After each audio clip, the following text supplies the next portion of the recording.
xin chào các bạn đang quay trở lại với channel Ninh Tito.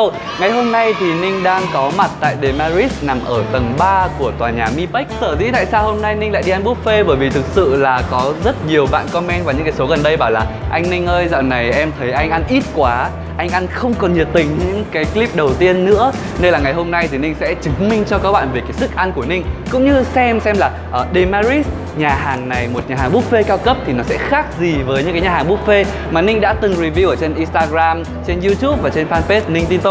Còn bây giờ thì hãy cùng vào trong và khám phá với Ninh nhé. Demaris. Nếu mà thực khách Sài Gòn đã quá quen thuộc với cả Demaris rồi thì ở Hà Nội đây là lần đầu tiên nhà hàng này có mặt. Và thực sự thì với diện tích hơn 3.000 m thì nó là một diện tích rất khủng cho một nhà hàng buffet có mặt tại Hà Nội. Và Ninh thấy một cái điều ở đây là các bạn nhìn xem ở xung quanh Ninh có rất là nhiều những cái tên đặt ở cho từng khu. Thì với những cái khách nào mà thực sự không biết ăn cái gì hoặc là không biết khu đó có cái gì thì họ có thể dễ dàng để ra đó lựa đồ. Bởi vì là nhiều món như thế ăn không hết được và nó sẽ rất là nhanh bị no. Nên là với Ninh thì Ninh vẫn luôn quan điểm là chúng ta nên ăn theo thứ tự 3 bước. Ví dụ như là ăn khai vị này, sau đó ăn đến những cái món chính và cuối cùng là ăn đến dessert. Hiện tại thì Ninh đang có mặt tại quầy salad để có thể lấy cho mình những cái salad mà mình thích. Thực sự là ở đây có rất là nhiều món luôn ý. Và nếu mà các bạn đi lần đầu tiên đi ăn buffet thì sẽ hơi bị choáng ngợp một chút. Đầu tiên thì Ninh sẽ lấy salad thanh cua. Và có một lời khuyên của Ninh là để ăn được nhiều món các bạn nên lấy mỗi món một ít thôi, chứ lấy nhiều không ăn hết thì nó sẽ rất là phí. Ninh đang lấy tôm càng xanh hấp các bạn ạ. Sò mai nướng phô mai. Có bạn nào thích ăn ốc không?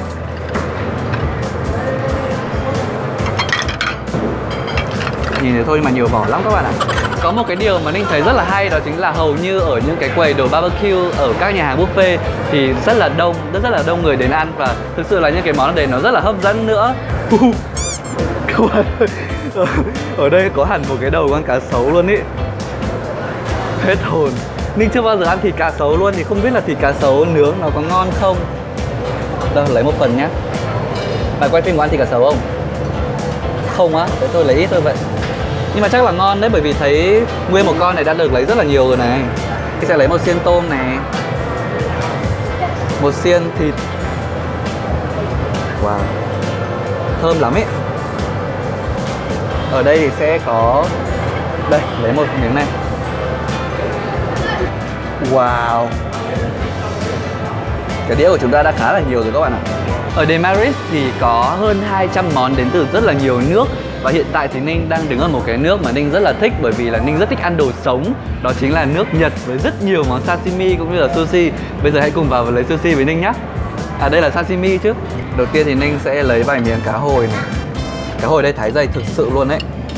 Tiếp theo thì Ninh sẽ lấy một chút. Đây là cá đủ vàng. Cá đù vàng các bạn ạ. Trời ơi, cá ngừ chắc là ngon nên là mọi người lấy nhiều quá. Đó, một chút. Đây là gừng hồng để cho nó thanh lọc vị giữa các đồ ăn. Ninh sẽ lấy một ít mù tạt. Nhưng mà Ninh đang không hiểu tại sao ở đây mù tạt nó lại hơi loãng các bạn ạ. Chứ nó không phải là mù tạt kiểu dạng bột hay dạng đặc mà mình hay ăn. Và sở dĩ tại sao Ninh lại để riêng bởi vì là Ninh thích cho mù tạt trực tiếp vào trong cá, sau đó thì chúng ta mới chấm và xì dầu, chứ mình không cho lẫn lộn hai cái này vào.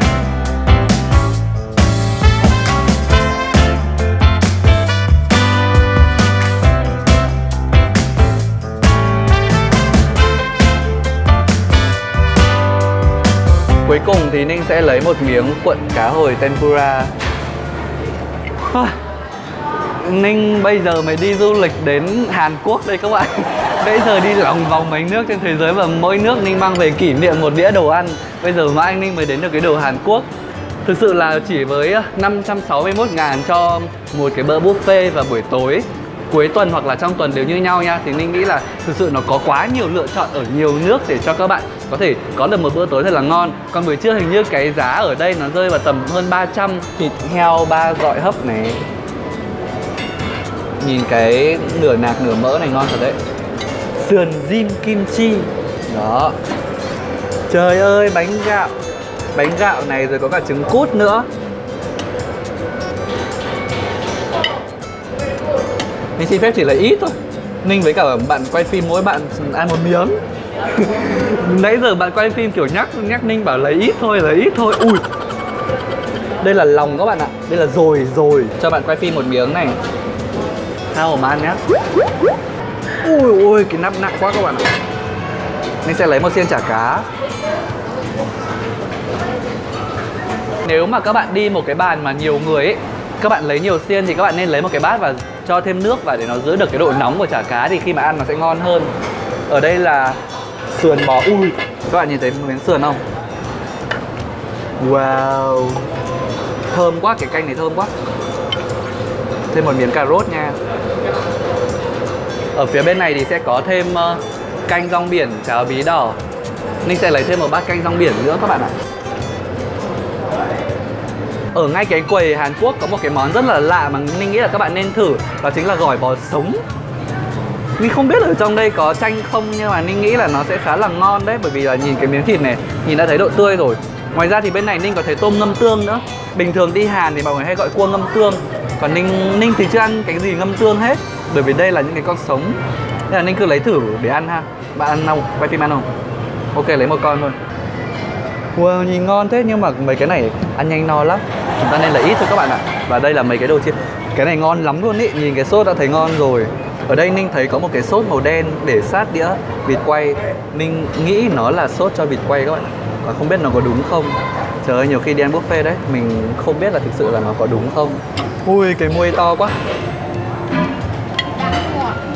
Với buffet ấy, thì các bạn nên ăn đến đâu và lấy đến đấy. Còn với Ninh ngày hôm nay thì bởi vì Ninh muốn lấy một cái bàn đầy đồ ăn để cho các bạn xem cái sức ăn của Ninh như thế nào, nên là Ninh đi lấy hết một mạch xong rồi về. Hiện tại thì Ninh đang có mặt tại quầy đồ Ý. Và bây giờ thì Ninh sẽ chọn pasta.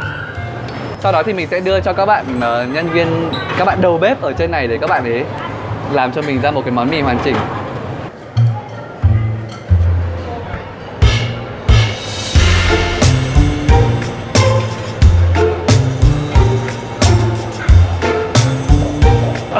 Trong lúc đợi bạn đầu bếp làm mì thì Ninh đã tranh thủ đi lấy một đĩa có rất là nhiều pizza rồi các bạn. Và một cái bát này Ninh chưa nhìn ra nó là cái gì bởi vì Ninh không nhìn thấy tên. Ở đây thì Ninh đang gọi một phần steak medium rare và các bạn đầu bếp sẽ chế biến ngay tại đây nên đảm bảo được cái độ tươi, độ ngon và độ chín của đồ ăn của chúng ta nữa. Mình cảm ơn. Vậy là mình đã có một phần cho Ninh và bạn quay phim rồi. Ở ngay phía dưới này thì chúng ta sẽ chọn rau củ quả ăn kèm. Thì ở đây là những cái đồ họ đã nướng sẵn rồi các bạn ạ. Thêm một muỗng sốt. Wow. Và một miếng thịt bò, nhầm, đây là một miếng bánh mì nữa các bạn. Ninh cố tình chọn cái món này là món cuối cùng bởi vì món này cần đảm bảo được cái độ nóng và độ chín tới. Nên là bây giờ thì chúng ta hãy cùng vào bàn và khám phá xem là ngày hôm nay Ninh đã lấy những món gì ở Demaris nhé. Ninh vừa mới lấy về một cốc nước ổi và một cốc nước mía. Lạ cực các bạn, ở trong một nhà hàng buffet lại có một cái quầy mà chúng ta có thể xay, gọi là nghiền mía trực tiếp để nó ra nước, và đây chính là nước mía. Và giới thiệu với các bạn toàn bộ đồ ăn của chúng ta ngày hôm nay. Trời ơi, Ninh lấy nhiều lắm luôn ý. Và Ninh cảm giác là vẫn còn thiếu đồ Việt Nam. Ninh vẫn chưa lấy một tí nào đồ Việt Nam luôn. Có phở rồi có mấy cái món chiên, món rán. Thì thực sự là có quá nhiều đồ ăn trong cái bữa ngày hôm nay. Các bạn biết không, nếu mà chúng ta lấy toàn bộ đồ ăn ý, thì nó sẽ có một cái bất lợi là đồ ra trước, đồ ra sau nó sẽ bị nhanh nguội. Và chúng ta sẽ không đảm bảo được chất lượng ngon. Nên là nếu mà các bạn đi ăn bình thường không phải quay như Ninh thì nên là lấy món nào ăn luôn món đó cho nó nóng. Còn như Ninh bây giờ là ví dụ như là cái bít tết này Ninh lấy cuối cùng nhưng có vẻ như nó cũng sắp nguội rồi. Thì bây giờ Ninh sẽ ngồi và tranh thủ review thật nhanh cho các bạn xem là nhìn bên ngoài đồ ăn ở Demaris nó đang ngon như vậy rồi thì không biết là đến lúc ăn chất lượng nó sẽ như thế nào. Cùng bắt đầu nhá. Đầu tiên thì Ninh xin phép là sẽ uống nước trước, bởi vì là từ nãy đến giờ Ninh phải mất khoảng nửa tiếng đi lấy đồ ăn, nửa tiếng đến 45 phút đi lấy đồ ăn rồi. Rất là nhiều món ăn luôn. Ui, nước mía ngọt cực các bạn. Và thích nhất là không có quất để ở ngoài, để ai thích thì vắt. Đã quá. Mời các bạn nhé. Đầu tiên thì chúng ta sẽ cùng đến với salad. Thơm lắm.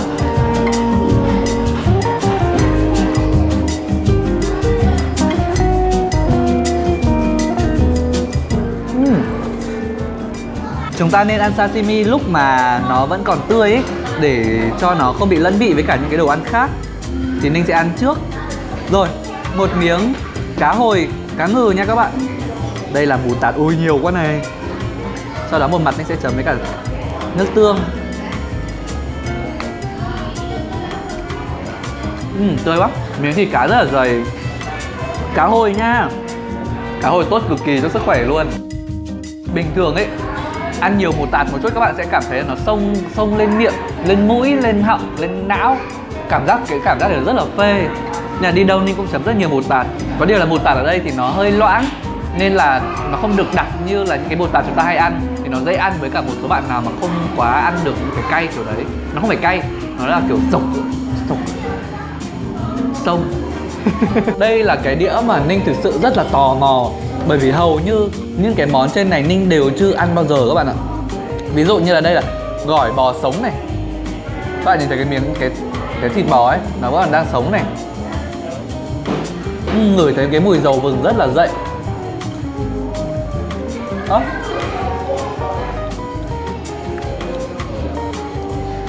Ăn cảm giác như không phải chúng ta ăn đồ sống đâu các bạn ạ. Ngon phết.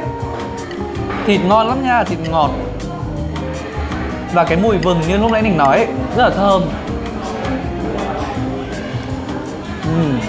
Ui, món này ngon quá. Và chúng ta sẽ thử sang cái con tôm ngâm tương này các bạn ạ.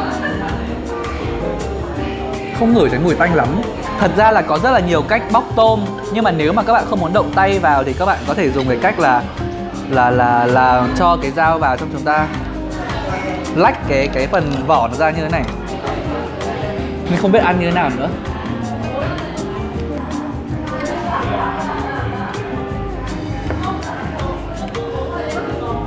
Ăn thử nhá.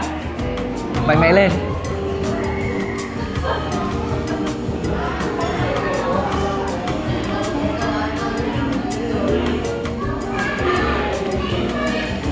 Ngon. Phải nói là tôm ngâm tương rất là ngon. Phần này nó vẫn còn một cái lớp nhầy, nó khiến cho cái thịt nó ăn nó rất là dẻo. Và thêm cái lớp tương nó ngấm rất sâu vào con tôm, cái thịt con tôm nữa, nên cảm thấy rất là ok. Được đấy.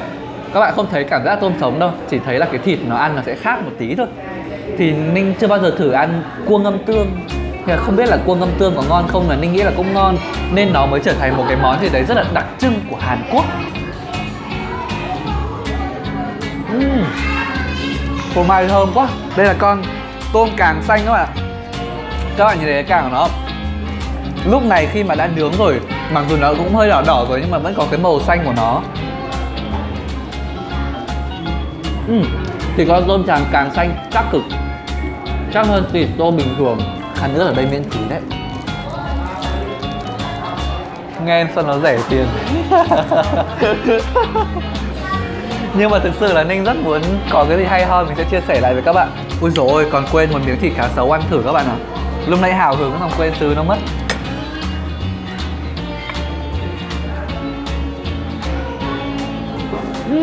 Thơm lắm, ngon. Thịt cá sấu rất ngon. Và đặc biệt là cái gia vị họ ướp vào con cá rất là vừa phải. Đáng nghe ra cái món này chúng ta nên ăn lâu lắm rồi, kể từ khi nó còn nóng. Đó chính là steak.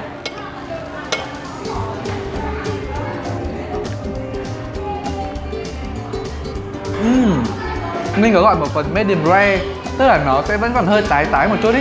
Ăn nó rất là ngọt thịt. Và đặc biệt là cái sốt ở đây cũng ngon nữa. Ninh thấy ok đấy. Đồ ăn ở đây vị nó rất là hợp. Mặc dù là quán này có vẻ như của Hàn hay sao ấy, nhưng mà cảm giác như là vị nó vẫn rất là hợp khẩu vị của người Việt Nam.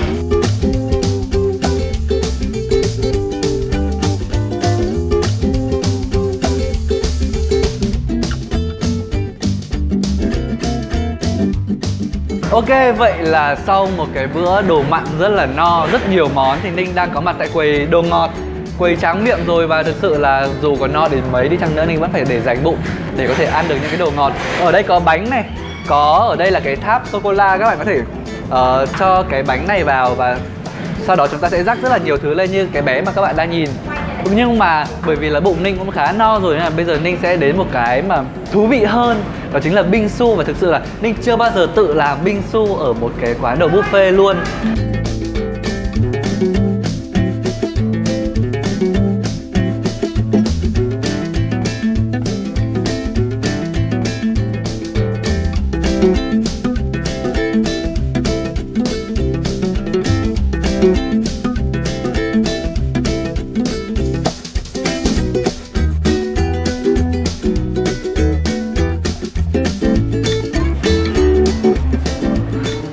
bingsu bên Ninh làm hơi bị ngon luôn nhá, nói cho các bạn biết nhá. Vậy là ngày hôm nay thì Ninh đã dẫn các bạn đi ăn Demaris, nhà hàng buffet cao cấp. Và thực sự là trải nghiệm của Ninh thì Ninh thấy là thứ nhất là không gian ở đây rất rộng rãi, và đặc biệt là họ có rất là nhiều những cái không gian nhỏ, những cái phòng riêng với những cái số lượng ghế khác nhau, thì để phù hợp cho những cái bữa tiệc sinh nhật này, rồi những cái bữa liên hoan công ty, đại loại là kiểu nó riêng tư, để chúng ta vừa có được cái bữa ăn thật là ngon nhưng mà vừa có được những cái sự riêng tư cho riêng mình. Ninh đến lúc này là bắt đầu não quá rồi. Tập trung. Còn thứ hai là về giá, thì Ninh thấy là so với chất lượng đồ ăn, về cái không gian và về cái trải nghiệm cũng như là sự nhiệt tình của các bạn nhân viên, thì Ninh thấy nó khá là ổn. Hơn 561.000 cho một bữa tối và hơn 300.000 cho một bữa trưa. Ninh thấy khá là ổn đấy chứ, đúng không? Và các bạn lưu ý một chút là bữa trưa và bữa tối vì giá chênh lệch nên là đồ ăn cũng sẽ có một vài món có hoặc không cho từng cái bữa khác nhau, thì các bạn nhớ lưu ý nhé. Còn bây giờ thì có lẽ là đã khá là dài rồi. Nếu mà các bạn cần một bữa nào đi ăn thật là ngon, buffet no đã bụng như Ninh ngày hôm nay, hãy đến Demaris nằm ở tầng 3 của Lotte Mipec. Xin chào và hẹn gặp lại. Đừng quên like, share, subscribe kênh YouTube của Ninh và fanpage Ninh Digital. Bye bye. Đừng quên ấn nút chuông nhé. Show me where the ending goes. Honestly don't. I should be the last to know we're all in this. Nào, đấy là thấp lên chơi nổi tiếng. Nào.